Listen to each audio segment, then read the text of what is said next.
Okay, magandang araw po sa ating lahat at panibagong update na naman tayo dito sa ating vlogs, Donmar TV. At bago natin simulan gusto ko lang magpapasalamat muna dito kay Nancy Galilea Lizalde. Maraming salamat po sa 50 pesos, ma'am. Thank you. Miss Judge, as usual, maraming salamat rin sa 50 pesos, Miss Judge. Thank you very much, ma'am. Okay, ano ba ang pag-uusapan natin ngayon? Una nating pag-uusapan ay itong police na yung naalala nyo pa ba nung nag-vlog tayo sa isang police na nagsasalita siya na hindi naman si Marcos ang nagpapasahod sa akin, di ba? O, yun po ang pag-uusapan natin kasi ang nakikita natin sa kanya is he is very brave, no? May sinabi po siya sa social media na nagpapatunay po na siya ay tunay na nagsiservisyo sa taong bayan at sa bansang Pilipinas. Okay? At hindi po niya nagugustuhan yung nangyari kay former President Duterte. Okay, mamaya ipapakita ko yan yung post niya at i-react natin yan. Pangalawa nating pag-uusapan ay itong si dating presidential spokesperson Harry Roque, no? Ito yung spokesperson dati ni Tatay Digong, di ba? Na hinamon siya ngayon ng Malacanang, no? Na harapin ang mga kinakaharap na kaso. Alam naman natin, sabi nila nagtatago raw si Harry Roque, umiiwas raw, ganon, ganyan, di ba? Oh, so mamaya, kasi hinamon na siya dito sa Malacanang. Pag-usapan rin natin yan at magre-react tayo dyan, okay? May video tayong ikapakita dyan. Okay, ito, no? Itong si Soljen Guevara, trending na trending itong si Solicitor General Guevara, no? Ay pinuri siya, no? Pinuri siya ni Senator Bato de la Rosa sa kanyang ginawa, no? Sa pagtangging depensahan ang gobyerno sa usapin sa ICC. Ito siguro si Bato de la Rosa na-appreciate niya itong si Guevara dahil may prinsipyo, di ba? Kung ano yung tama, doon lang sila. Okay, mamaya ipapakita ko rin yung balita na yan at magre-react tayo. Marami tayong pag-uusapan ngayon. Ito, ang Malacanang, no? Deny to the max na naman itong Malacanang na sinisingle out nila ang mga Duterte. Kasi alam nyo naman itong administrasyong Marcos ngayon, todo sila sa paghahanap ng butas, mga kamalian ng mga Duterte, di ba? Kasi kung dito sa Pilipinas wala nang ibang mortal enemy ngayon kundi ang mga Marcos at ang mga Duterte, di ba? Si mamaya panoorin natin itong balita na ito kasi si Claire Castro, itong attack dog ng Malacanang, ito todo tanggol ng administrasyon. Di syempre PCO siya, di ba? Mamaya pag-usapan din natin yan. Ito, delikado po ang ating former President Duterte dito kapag ito ay matuloy, no? Pag freeze order sa mga ari-arian ni dating Pangulong Rodrigo Duterte, nasa desisyon na raw ng bansa. Kasi sabi nila, wala raw control ang ICC patungkol dyan kasi po hindi na po tayo miyembro sa ICC, di ba? Ang may control raw kapag ipa-freeze ang mga ari-arian, itong gobyernong Marcos na ang may control dyan. Kagaya sa ginawa nila ni Teves, di ba? Pinifreeze nila yung mga account. Posible itong mangyari. Ako, duda ko rito mangyayari talaga ito That's my analysis kasi talagang gagawin nila ang lahat para lang mapilayan ang mga Duterte.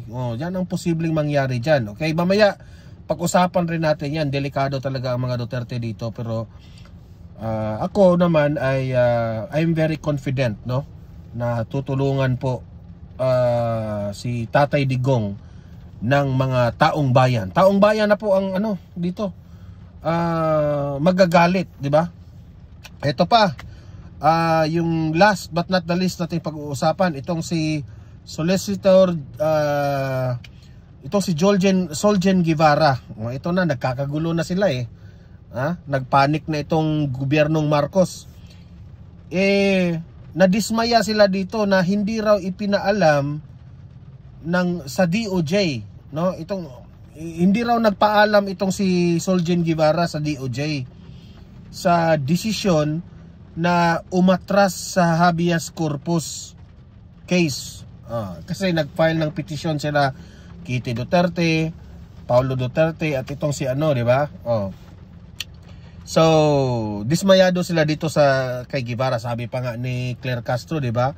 Nasa kanya na yan kung mag-resign siya o para na rin pinare-resign ninyo pero bago ang lahat bago natin ito pag-uusapan, tulungan nyo po muna ako na i-like at saka i-share itong ating video ngayon para guys kakalat ito sa mga natutulog na mga bangag para magising sila. Okay? So, sabay-sabay muna tayong mag-like and share sa video na ito. 1, 2, 3, go. Ayan, thank you very much. And sa mga bago pa lang dito sa aking channel, sa Donmar TV, mag-subscribe na po kayo. Okay? Para lagi kayong updated sa ating mga balita.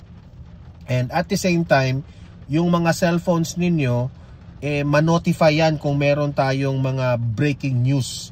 Kung meron tayong bagong uploads o kung mismo yung ating channel ay mag-live, ma-notify kayo. Okay? So, mahalaga po na mag-subscribe tayong lahat.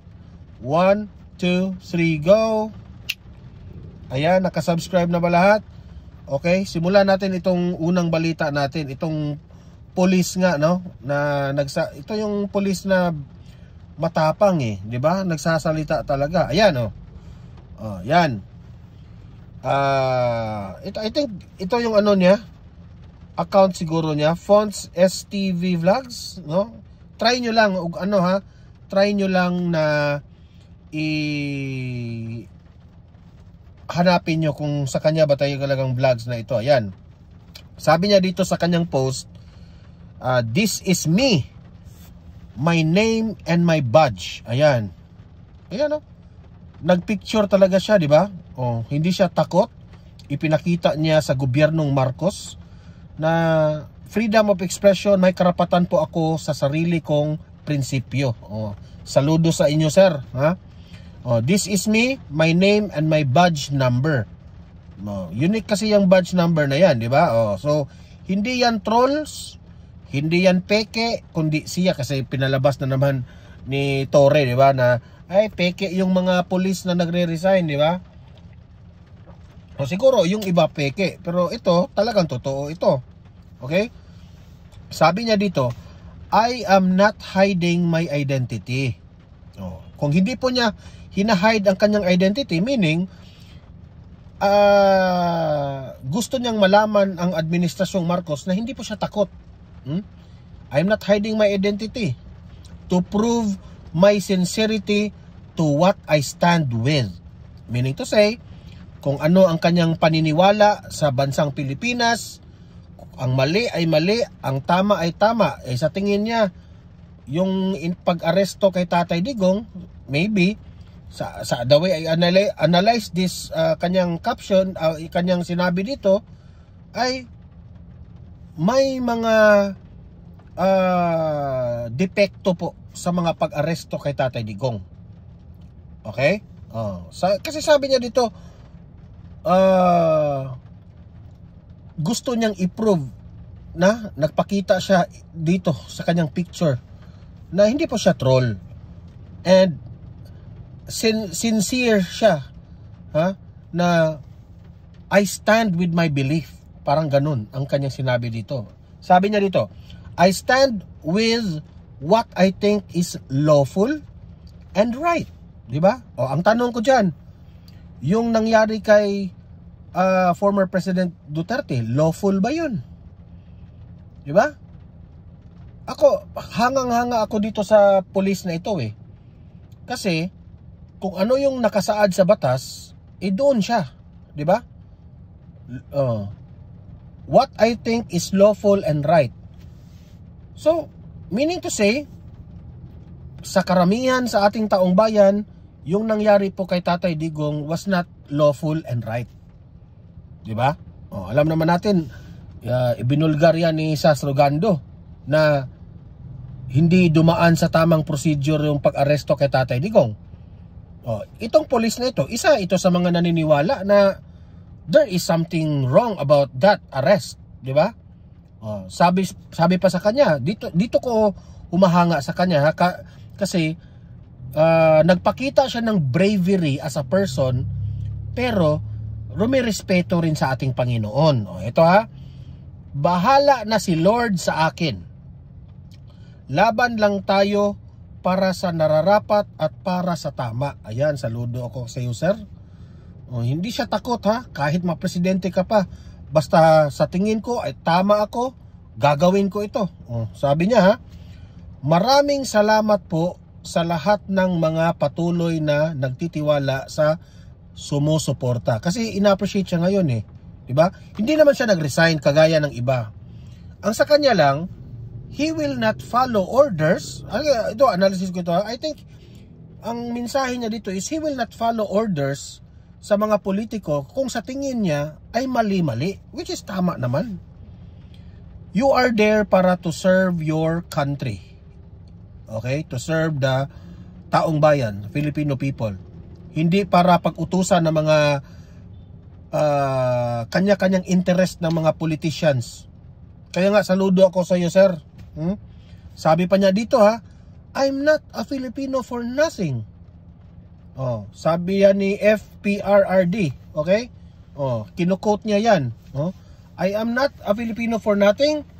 I'm not a policeman for nothing. Ayan, grabe yan. Itong mensahe na ito, talagang pambayani yan. God bless Philippines. Sir, in behalf of the Donmar TV, sir, we salute you and the audience of Donmar TV. Hangang-hanga po kami sa inyong kredibilidad, sa inyong paniniwala bilang isang pulis na kayo po ay nagtatrabaho lamang po ng matino. Okay, yon ang sa amin Ito yung aming opinion dyan. Nagtrabaho ka ng matino, sir. Okay, kung ano sa tingin mo ang tama, doon ka. Okay, marami pong sumuporta sa inyo. Huwag kang matakot, sir. Huwag kang matakot sa what you believe, kasi po nasa likod po ninyo kaming taong bayan. Okay? Hangang-hanga po kami sa inyo. Mabuhay ka, sir. Mabuhay ka. Okay? Sana naman kayong mga pulis, kayong mga pulis na nakabalita dito tungkol dito sa pulis na ito, sana naman tularan ninyo ito. Okay? Thank you, sir. Thank you. Okay. Punta tayo dito sa next nating pag-uusapan. Okay. Itong si Attorney Harry Roque ngayon ay hinamon ng Malacanang. Ito talagang si Claire Castro. Yabang-yabang nito si Claire Castro na talaga. Hinamon siya dito sa Malacanang na harapin mo yung yung kaso mo. Sabi niya, ito panoorin po natin 'yan. Play. Para sa Malacanang, hindi biktima ng political persecution sa Pilipinas si Attorney Harry Roque. Ginawa nito ang statement matapos ihayag ng abogado na plano niyang mag-apply ng asylum sa the Netherlands. Ayon kay Pal, kasi po alam ko naman ang reason bakit nag-apply ng asylum itong si Attorney Harry Roque. Kasi hindi pa naman siya daw makabalik sa Pilipinas, kasi po alam naman natin kung ano yung plano sa kanya ng mga kongresista, 'di ba? Alam niyo na lahat ng mga ito analysis ko to, this is my own opinion, na itong mga kaalyado ni Tatay Digong, no? Kung ano talaga yung mahanap nila na butas ay talaga, kasi kilala naman natin si Attorney Harry Roque na walang preno yan, unfiltered yan. Yung kapag magharap yan sa media, talagang sasabihin niya kung anong dapat sasabihin. And we salute you, Attorney Harry Roque, sa inyong bravery na ginagawa ninyo. Okay? So nauunawaan po ng taong bayan bakit nag-file po ng asylum itong si Attorney Harry Roque. sa the Netherlands. Press Officer at Undersecretary Claire Castro, ang dapat na ipaliwanag ni Roque ay ang mga ebidensyang nakalap laban sa kanya ng presidential sabi ni Claire Castro na, "Hoy, Harry Roque, harapin mo itong kaso na ipinapataw sa inyo ng Administrasyong Marcos, at i-explain mo." Alam nyo, sa totoo lang, useless na yan. Ito, analysis ko lang ito, ha. Para sa akin, Attorney Claire, useless na kasi. Kasi kahit anong explanation mo pa yan ni Attorney Harry Roque, kahit harapin niya pa yan, kahit sasabihin pa niya ang katotohanan, magiging bias na talaga. Sa tingin ko nga, hindi napapaniwalaan si Attorney Harry Roque. Organized Crime Commission o PAOK, kaugnay ng kontrobersya sa Philippine Offshore Gaming Operators o POGO. So how could that... Kasi sila po, pilit po nilang i-link si Roque sa mga POGO. Yun ang nakakadismaya dito. A political persecution if all the pieces of evidence are overwhelming. Sis, alam mo, Claire Castro, no? Hinay-hinay ka sa mga komento mong ganyan. Kasi, alam nyo, sa totoo lang, Claire, hindi pa naman napapatunayan yung si Roque talaga. Wala naman kayong mabigat na ebidensya dyan. Tapos, nagsalita ka na ng patapos, di ba? Hindi po maganda, Attorney Claire. Yun lang ang sa akin dito. Alam mo, Attorney Claire, ha, Luzon, Visayas, Mindanao, ang dami na pong nakasuporta kay Tatay Digong, di ba? Kitang-kita naman natin sa mga rally-rally at sa mga motorcade, no? Hinay-hinay ka na lang dyan sa Malacanang, Claire, kasi mas lalo mong pinalalala yung sitwasyon sa mga pinagsasabi mo. Okay, yan lang ang payo ko sa iyo, di ba? So, wala po tayo nakikitang political persecution, harapin na lang. Kahit sabihin nyo pang walang political persecution, Claire, wag na tayong magbulahan, Claire. Laganap ang pamumulitika dyan sa administrasyon nyo. Wag nyo nang bulahin ang taong bayan dyan na hindi yan political persecution. Kayo naman, ang corny nyo. Po niya ang kaso niya po dito. Mas maganda po yan para maipakita niya sa taong bayan na wala po talaga siyang. Wala. Hindi. Ano lang. Babanatan lang si Roque dyan Babanatan lang si Roque dyan at talagang kapag magkaharap na niya ng Kongreso, wala, babanatan si Roque at sisiraan yan. Alam na namin yung kalakaran niya Mariin namang itinanggi ni Attorney Roque na naka-remember ako sa sinabi ni Basti Duterte, ha? Bongbong Marcos, I hope you will finish your term. Di ba? Kaya ikaw, Attorney Claire, hinay-hinay ka sa mga pinagsasabi mo. Kasi, hindi natin alam, ha? You will never know. Pagdating ng 2028, baka pagsisihan mo yung mga lahat ng sinasabi mo dyan sa Malacanang. Kasan niya ang mga isyong ibinabato sa kanya sa Pilipinas. May arrest at detention order laban sa kanya ang House Quadruple Committee o Quadcom dahil sa hindi nito pakikipagtulungan sa investigasyon kaugnay ng illegal POGOs. Subalit ayon kay Attorney... Hindi nakipagtulungan si Roque. Pumunta naman si Harry Roque dyan Kaso lang, binibintangan nyo ng kung ano-ano Okay, hindi siya makauuwi ng bansa dahil miyembro siya ng legal team ni dating Pangulong Rodrigo Duterte. Isa umano siya sa magtatanggol sa dating Pangulo sa kinakaharap nitong kaso sa International Criminal Court o ICC. Ulitin ko po fake news po yung sinasabi nilang pugante ako dahil ang pugante po ay tumatakas sa isang arrest warrant na inisyu na isang... Hindi pala DDS yung mga nagpapakalat ng fake news. Kayo pala. Kayo diyang mga kalaban ng mga DDS. Di ba? Ang arrest warrant po ng inisyu ng Kongreso ay para lamang sa isang resource person para dumalo sa isang pagpupulong at mag-sumiti ng mga dokumento. Wala po akong ginawang krimen na naging basihan para sa pag-issue ng warrant of arrest ng lehislatura. I cannot come home. I have to defend my president as a member of the list council of the... At dahil dyan, magpapasalamat kami sa inyo, Roque, na you're very loyal to our Tatay Digong. ICC at The Hague. May mga requirement para sa application ng asylum sa the Netherlands batay sa Dutch government. Ito ay kung nakararanas ng matinding banta ang applicant dahil sa persecution sa bansang pinanggalingan, bunsod ng lahi, relihiyon, national o political opinion o pagiging kabilang ng applicant sa isang particular na social group. Maaari ring mag-apply ang nakararanas ng matinding banta dahil sa death penalty o execution, torture at iba pang hindi makataong pagtrato. O kaya naman ay dahil ang aplikante ay biktima ng karahasan dahil sa nangyayaring armed conflict sa bansang pinanggalingan. Samantala, tinuligsa ng Makabayan Bloc ang plan. May naniniwala pa dito sa Makabayan Bloc? Huwag nyo nang interviewin ito. Bias na bias to eh. Ni Attorney Roque na mag-apply ng asylum.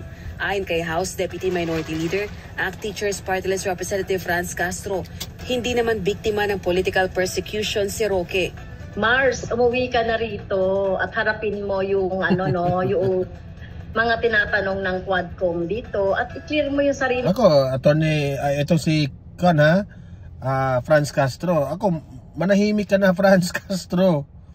Meron ka ring kaso, di ba? Oh, pagtuunan mo ng pansin yung kaso mo. Okay?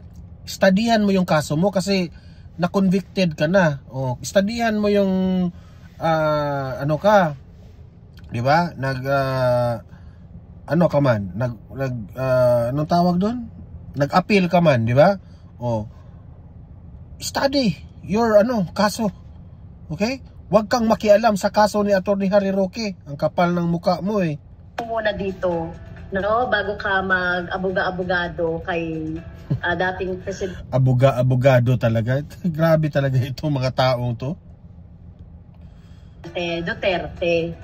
Dagdag pa nito, haharangin nila ang planong paghingi ni Roque ng asylum sa the Netherlands. Harangin raw nila. Kontrabida talaga. Sa pamamagitan ng Quadcom.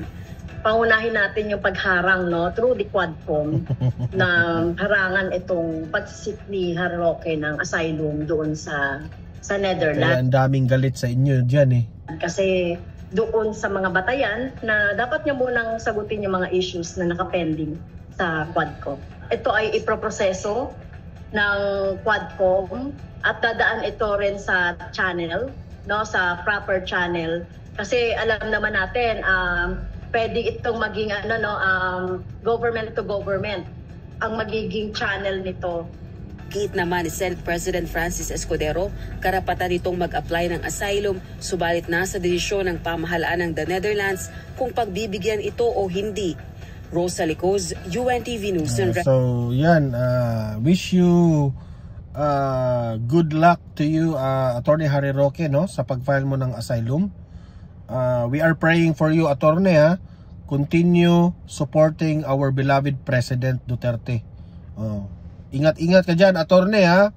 Ito, pag-usapan rin natin itong si Senator Bato de la Rosa na a-appreciate niya yung ginawa ni Solgen Guevara. Ito po yung video, panoorin natin. Ito, play. Pinuri ni Senador Ronald Bato de la Rosa si Solicitor General Menardo Guevara sa pagtanggi nitong katawanin ang pamahalaan sa mga petisyong isinampa ng mga anak ni dating Pangulong Rodrigo Duterte sa Korte Suprema. Ayon kay de la Rosa, ito ay pagpapakita ng tamang pagsunod sa batas at pagpigil sa umano'y pang-aabus. Di ba? So nakaka-appreciate po ang taong bayan dito kay Solgen Guevara. Alam kasi ni Solgen Guevara na hindi talaga tama yung ginawa nila. Si Solgen Guevara, doon lang tayo sa tama, di ba? Paano mo ipagtanggol ang isang bagay na alam mong mali? Di ba? Bakit kayo ngayon pumapalag dito kay Solgen Guevara? Yan, especially itong si Remulla parang dismayado si Remulla dito sa desisyon ni Solgen Guevara Si Bato na-appreciate niya kasi ito yung tao na may prinsipyo, di ba? Tama yan. Ng kasalukuyang administrasyon. Iginiit din ng senador na walang jurisdiksyon ang International Criminal Court sa Pilipinas dahil umatras na ang bansa sa Rome Statute. Nanawagan din si De La Rosa sa publiko na huwag magpapalinlang sa mga troll na nagkakalat ng intriga laban sa mga taga-suporta ni dating Pangulong Rodrigo Duterte. alam nyo, sa totoo lang, no? Dito sa Pilipinas, sasabihin ko sa inyo, sobrang malala na talaga ang korupsyon sa Pilipinas. Maybe it's because noon pa, practice na yan ng mga parang baliwala na lang nila yung corruption ba, no? Kaya bihira lang tayo makakita ng isang government official na matino magtrabaho, yung honest ba. Ako sa tingin ko itong si Solgen Guevara, no, honest to siya na tao. Meron kasing dalawang klaseng tao Yung isa kung saan ka makabenefit, kung saan ka magkapera, kahit alam mong mali, doon ka, di ba? O talagang gagawin mo ang bagay kasi pera it benefits you kung ano mang klaseng ma-benefit mo, di ba? At merong isang tao na mas pinipili niya kasi may konsensya siya mas pinipili niya yung yung tama, na kahit alam niya na hindi siya magkapera dito at nakokonsensya siya at talaga pinoprotektahan niya ang kanyang pangalan, at yan po ay si Solgen Guevara. Sa tingin ko that's my own opinion about him. Okay? Bihira na lang po tayo makakita ng ganyang tao. Okay? Kaya nga sabi ni former President Duterte, wala akong pakialam kung itong PDP laban ay ako na lang mag-isa. Basta ang prinsipyo ko, yun na yun ang prinsipyo ko. Si Tatay Digong po, naging presidente yan, pero wala. Sabi pa nga niya, he was very passionate about being the president. Ginawa niya ang lahat. Sa totoo lang. Hindi siya nagkapera, wala siya dyan, walang kinukurakot. Talagang ang kanyang main motive sa pagiging presidente ay maipakita niya sa taong bayan na malaki po ang magagawa niya na kaunlaran po sa bayan natin. Bihira na lang po tayo makakita ng mga taong ganyan. Sa totoo lang. Okay? Ngayon naman, yung mga tao na gagawin ang lahat para lang i-disarm ang kalaban, gagawin ang lahat para siraan, gibain ang pangalan, kredibilidad, merong mga ganyan. Okay? Heto, panoorin nyo itong balita na ito. Kayo nang humusga dito Kayo na talaga ang humusga. Play. Pag ba sinisingle out, ibig po ba sabihin gusto niya mas marami pang madamay?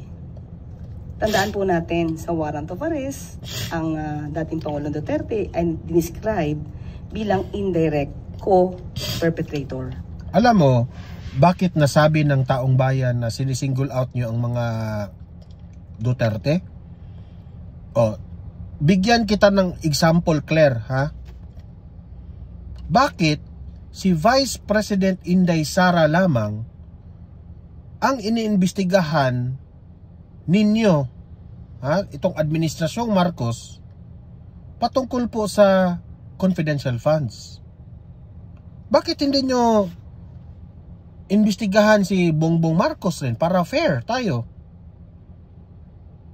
So, kung sasabihin nyo na hindi nyo sinisingle out si Duterte, mahirap yan, Claire. Iba yung sinasabi nyo sa mga ginagawa ninyo. Wala namang ibang confidential. Paano hindi masasabihin na si BP Sara lang talaga ang inimbestigahan nyo dyan? Di ba? Grabe ka naman, Claire. Ayaw nyo pang aaminin na very obvious na kayo. So, ang nais niya po ba ay dapat hindi lang ang ama niya ang maaresto? Dahil may mga di umano pang kasabwat. Well, anyway, ang ibig sabihin po nito, gusto na naman po niyang iparating sa taong bayan na kawawa na naman po ang mga Duterte dahil sinisingle out. Ang warrant of arrest po ay para lamang po kay dating Pangulong Duterte. Wala pa po ang ibang mga co-perpetrators na nakasaad doon. So hindi po tayo makakaiwas na si dating Pangulong Duterte lamang po ang isurrender sa ICC. Tandaan po natin, Ang kasong ito, uulit-ulitin natin, hindi po ito na isampa sa panahon ni Pangulong Marcos, ni PBBM. Panahon pa po ito mismo ng ama niya, ni dating Pangulong Duterte. Umalis lamang sa ICC para iwasan na masampahan ng kaso. Tandaan natin bakit nagsampa sa ICC. Because sa ICC po, hindi po kinikilala ang immunity from suit. Sa totoo lang, kung ikaw po, alam niyo sa totoo lang, kaya ito kinuha itong si Claire Castro bilang PCO. Kasi magaling magaling siyang magpalusot. Hindi siya magaling mag-explain kasi sometimes, sabi ng ibang mga political experts, nagsisinungaling pa nga yung iba niyang mga palusot. Pero ikaw na taong bayan na medyo hindi ka masyadong may alam sa history ng isang issue, no? At medyo basta magaling lang pag-deliver yung pagkasalita, maniniwala ka.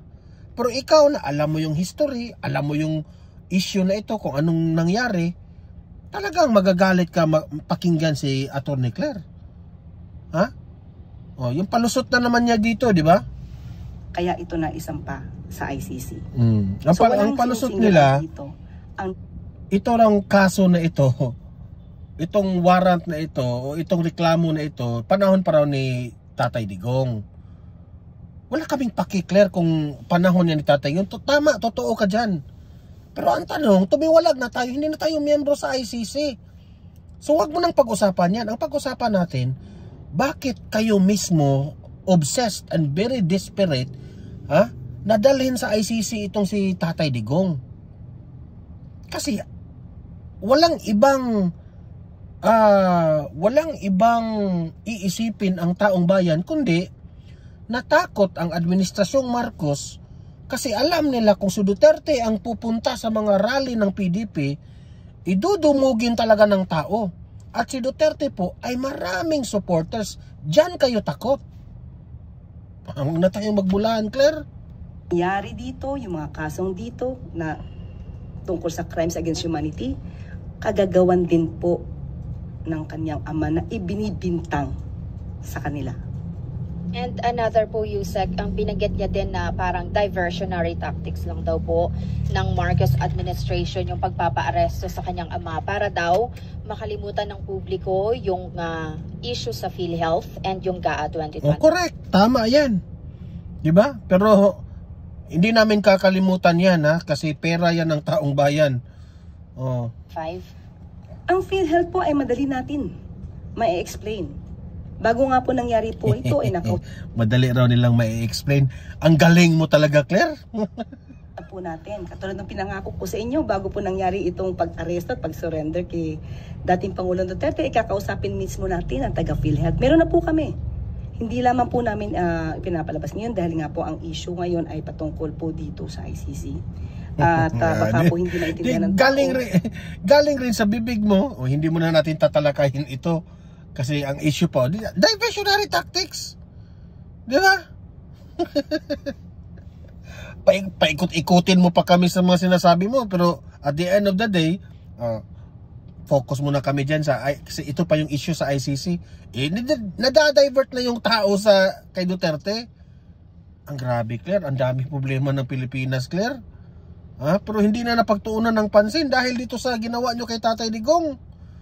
Ang galing talaga ninyo, sobra lang. Kapag po ibang issue ang pinag-uusapan, pero madali pong i-explain kung ano po ang nangyari sa PhilHealth. At yung tungkol po sa GAA. Explain mo na. Bakit hindi mo ma-explain? Huwag niyong i-divert sa kay Duterte. Explain nyo kaagad. Ang dami mo pang satsat Hayaan po natin, dahil lang sabi po natin, sumusunod tayo sa principle, enrolled bill principle. Hindi po ito diversionary tactic. Okay? Anong tawag mo dyan? Kung hindi mo i-explain, anong tawag mo dyan? Umiiwas ka, ganon. Explain mo na, nagtatanong na yung ano. Di ba? Pinariringgan ka na ito, hindi ito diversion. Sagutin mo para huminto yung laging magtatanong patungkol sa PhilHealth. Di ba? Ang hindi na nga po na pag-uusapan ngayon ay yung tungkol sa confidential funds. Buti nga po at lumabas nga rin. Yung confidential funds na yan, solved na yan, 2023 pa. Hanggang ngayon, wala kasi kayong ibato kay BP Sara eh. Itong mga sinasabing tingnan nyo yung mga tingnan nyo, pakinggan nyo na yung mga bangag na mga supporters, itong tambaluslos na supporters at mga dilawan. Piatos. Wala silang ma-argumento, kundi piatos.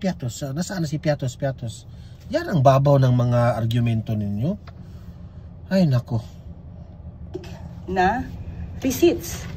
Dahil mukhang makakalimutan na ng mga tao kung nasaan na nga ba yung mga confidential funds na ipinagkatiwala mismo. Ay sus, na-explain. Na-explain na yan. Mismo ang COA nagsabi na malinis yung kay VP Sara. Naku, Claire. Ay, naku. President VP Sara. So walang diversionary tactic dito, diversionary issues na pag-uusapan. Bakit? Nangyayari lamang po eh. Ito po yung nangyayari. Day by day may nangyayaring news. So hindi po diversionary tactic ito. Alam nyo, no, mga kaibigan, mga taong bayan, meron tayong kasabihan na ang tao na gustong malimutan ang kanyang mga kasalanan ay gagawa siya ng ibang kasalanan. Diba? Mayroong mga ganyang kasabihan. Tayo naman taong bayan, hindi namang kasi meron na po tayong mga cellphones ngayon. Diba?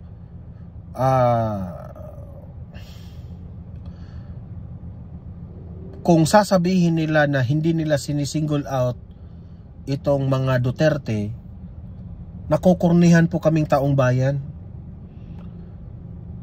Alam na namin, sagad sa buto ang aming paniniwala dyan na magaling si Bongbong Marcos, magaling siya dumipensa sa mga banat ng mga Duterte. Alam nyo naman, ang mga Duterte, hindi yan magpapatalo. Diba? Kung ano yung mga sa tingin, si Tatay Digong kasi napapansin niya kasi na ang dami pong mga lapses, ang dami pong mga kakulangan, ang daming korupsyon na nangyari sa Kongreso. Talagang sinasabi yan ni Tatay Digong, di ba? Sabi pa nga ni Tatay Digong, ko as far as I can remember, no? Ipalabas nyo, ipakita nyo sa taong bayan yung mga saan napunta yung pera ng tao. Nagagalit yung Kongreso di ba? Yun lang naman ang hinahanap ni Duterte. Pero itong si Bongbong Marcos, itong administrasyong Marcos, marunong. Alam niya kung paano niya. Akala siguro ni Bongbong Marcos na kung ipa-aresto si Duterte, i-impeach si BP Sara, akala niya siguro na mananahimik itong mga Duterte. Hindi. Ang mga Duterte po, kahit buhay pa ang nakasalalay sa kanya, talagang talagang hindi yan matatakot, talagang isisiwalat kung ang mali talaga para sa kanila. Sasabihin na nila yan sa taong bayan. At heto pa, hindi lang ito. Merong mga usap-usapan di umano ngayon na i-freeze, merong pag-freeze order, no? Na itong mga ari-arian raw ng mga Duterte. Kasi sinabi na ng ICC na wala silang control dyan. Kasi mismo ang ICC, inamin nila na wala na kaming control kasi hindi na miyembro ng Pilipinas sa ICC. So ang pwedeng mag-freeze sa mga accounts ni Duterte o sa mga ari-arian, yung bansang Pilipinas. Now, you are giving idea to Bongbong Marcos dito. Okay? So, tingnan lang natin. Maybe one of these days, no? Baka i-freeze na itong mga ari-arian ni Duterte, no? Pero hindi malabo yung mangyari. Ito, ipakita natin. Play. Nasa diskresyon ng Pilipinas kung magpapatupad ng freeze order sa mga asset ng dating Pangulong Rodrigo Duterte. Ayon kay ICC accredited lawyer Gilbert Andres, hindi raw ito maipatutupad ng mismong mga lokal na korte dahil hindi na miyembro ng ICC ang Pilipinas. Pero pwede raw itong gamitin ang batas sa Pilipinas sa sequestration o pagsamsam at pag-freeze sa mga ari-arian ng dating Pangulo. 2019 ang kumalas ang Pilipinas bilang bahagi ng ICC. It depends whether it's abroad and that state is actually a state party to the ICC. I think as of now, based on my estimate, I think there are about 123 state parties to the ICC Rome Statute. So it really depends where the assets are. There are Philippine domestic law, so maybe that's also one remedy. Resort to Philippine domestic law. Mga kapatid, ako po... kayo, sa tingin ninyo, mapi-freeze ba? Kasi kung sasabihin yan, kung uutusan yan ni Bongbong Marcos na i-freeze ang mga accounts sa mga Duterte, kaya yan, di ba? Kasi po, ako duda ko rito, kung talagang i-freeze nila itong account ni Duterte, unang-una, ang dahilan dyan, para hindi makagalaw ang mga Duterte. It's 2025 election. Hello! Wag na tayong magbulahan. Di ba? Pero kahit i-freeze nila ang account ng mga Duterte, para sa akin, sira na po sila. 2025 election, parang hindi naman nanalo yung mga kandidato ni Bongbong Marcos. Kasi nakikita na natin pag aresto nila kay Duterte, na-shock na lang sila na Luzon, Visayas at Mindanao, wala na.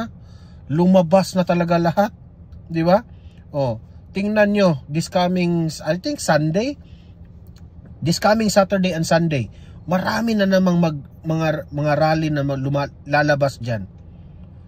Kasi po, hindi na po nagugustuhan ng taong bayan ang nangyari. So, freezing the account of this mga Duterte, no? Talagang parang may sinasabi po ang kampo ni Bongbong Marcos na wag kami. We have the control lahat. Kami yung nasa posisyon ngayon, kami yung gobyerno, kami ang presidente, kaya namin lahat, no? Kung merong makipaglaban sa amin, ito yung gagawin, i-freeze yung account, ganyan, no? Powerful ang mga Marcos ngayon. Sabi nga ni Basti, powerful ka kasi you have the resources of the government. Pero without these resources, you are nothing. Kasi ang taong bayan galit na sa iyo, Bongbong Marcos. Kung sa social media natin pagbabasihan. Kasi ang social media, hindi naman yan kagaya ng mga mainstream media na pwede nilang doktorin yung mga surveys. Yung sa social medias na nagpost ang mga netizens, mga tao nagpost na nang labas na itong mga galit sa iyo, hindi yun hindi yun nagsisinungaling. Hindi yun ngayon, hindi lang taong bayan ang galit sa inyo. Hindi lang taong bayan ang nakarealize na mali yung mga ginagawa ng administrasyon na ito. Kasi pati itong si Soljen Guevara, umatras na nga. Umatras siya na maging abogado sa pamahalaan. Ngayon, dismayado itong si Remulla. Tingnan natin yung balita patungkol dyan, play. I will not argue with Mr. Guevara. I will not argue with him. He has recused himself, so we will take up the slack. Hindi makikipagtalo si Justice Secretary Crispin Remulla kay Solicitor General Menardo Guevara kaugnay sa desisyon nito na huwag tumayong abogado ng respondents sa habeas corpus petitions ng tatlong anak ni dating Presidente Rodrigo Duterte sa Korte Suprema. Sa ngayon, ang Department of Justice na ang humaharap sa kaso. Nilinaw din ni Secretary Remulla na walang clearance o hindi ipinagpaalam sa kanya ni Guevara ang naging desisyon nito. Bagamat isang independent na ahensya ang OSG, isa itong attached agency ng DOJ. His refusal was not on my clearance. He does not clear things with me. Hindi ko lang alam kung tama ba yung ginawa ni Soljen na hindi siya nagpapaalam. Di ba? Ako naman, sa tingin ko naman, in my opinion, bakit naman siya magpapaalam sa inyo? Bakit? Kung magpapaalam ba siya, hindi nyo hindi nyo tutugutan? Ha? Hindi kayo papayag kapag mag-back out siya? Di ba? What's your point? Kung hindi siya na at the end of the day, kung ano ang maging desisyon niya, malalaman rin nyo naman. Di ba? But of course, I consider it a personal reason. Dagdag pa nito, hindi niya nakausap ang Solgen at wala naman siyang aksyon tulad ng demo kay Guevara. Tumanggi na rin ang kalihim na magkomentaryo kaugnay sa magiging kapalaran ni Guevara matapos ang ginawa nito. Ang paniwala ng DOJ chief ay personal. Ito lang yung maa-advise ko kay Remulla. DOJ Remulla, no? Hayaan mo na si Solgen Guevara. Kasi po, ang executive branch sa Malacanang po, you have your own judicial system, equal powers kayo, di ba? So, ako naman, sana naman Remulla, no? Huwag kayong magpadala sa instruction ng Malacanang kung meron man, no? Kung hindi natin pangunahan 'yan. Pero dapat hindi kayo matakot. Dapat may sarili kayong desisyon kasi equal powers nga eh. Ang legislative, executive at judiciary. May equal power kayo. So, walang dapat yung sabihin nyo na baka magalit sa amin yung presidente. Iba eh, equal powers kayo eh. Kung sa tingin ninyo ay tama itong ginawa nyo, gawin nyo.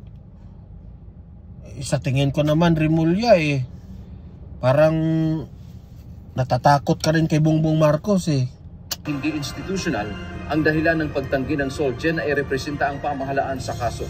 Hindi na sana anya ginamit ng Solgen ang buong institusyon. Alam ko na trabaho talaga yan ng Solgen na ipagtanggol ang pamahalaan. 'Di ba?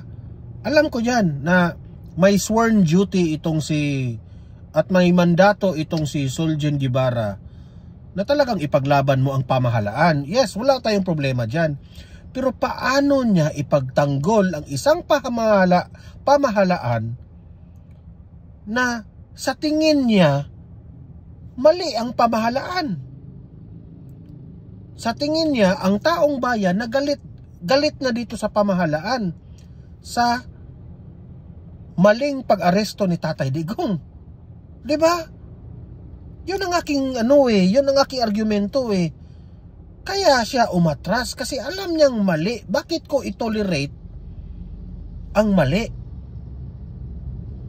So mas ma-appreciate ko pa kung umatras siya kasi naninindigan siya kung ano yung tama. Di ba, Remulla? Ibahin mo si Solgen sa iyong pagkatao. Kung ikaw, Remulla, wala kang prinsipyo, magagalit ang taong bayan sa inyo.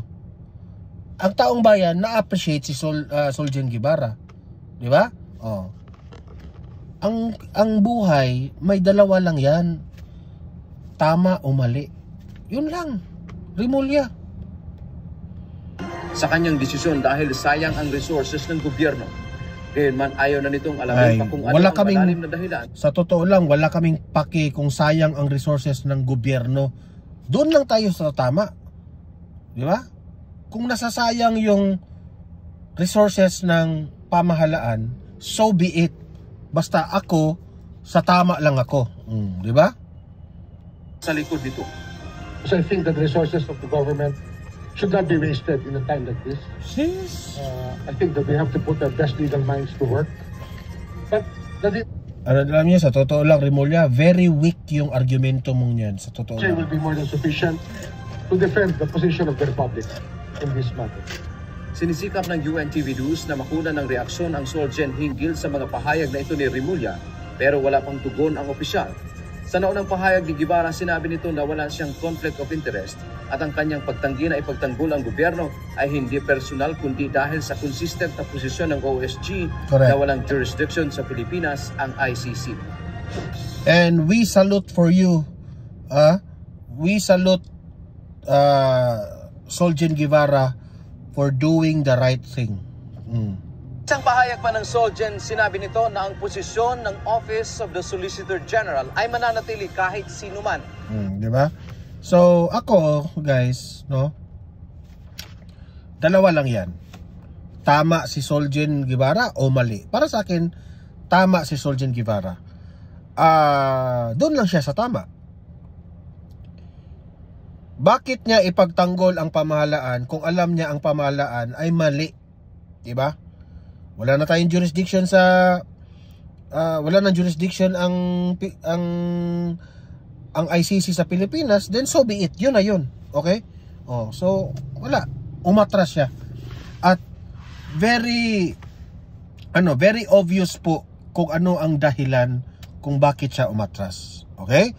So kayong mga audience ko dito sa Don Mar TV, mag-comment po kayo, mag-react sa ating pinag-usapan. Okay? Sa usap-usap tayo sa comment section. Anong masasabi nyo, okay? And guys, don't forget i-like at saka i-share itong ating video para kakalat ito sa mga bangag na natutulog o para magising-gising naman sila.